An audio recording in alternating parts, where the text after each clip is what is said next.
वो आसिफा हो, बिलावल हो या के बख्तावर, निधाल गम से बागिर्द मजार बैठे हैं।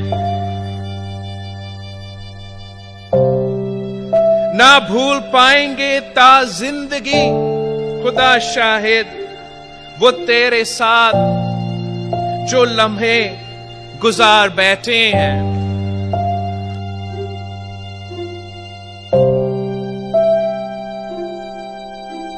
ये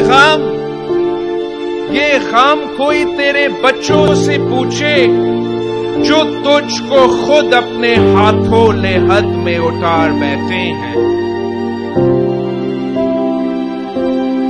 निकल के उनको दिखा दे जरा झलक अपनी, तेरी लहद पे तेरे जानिसार बैठे हैं।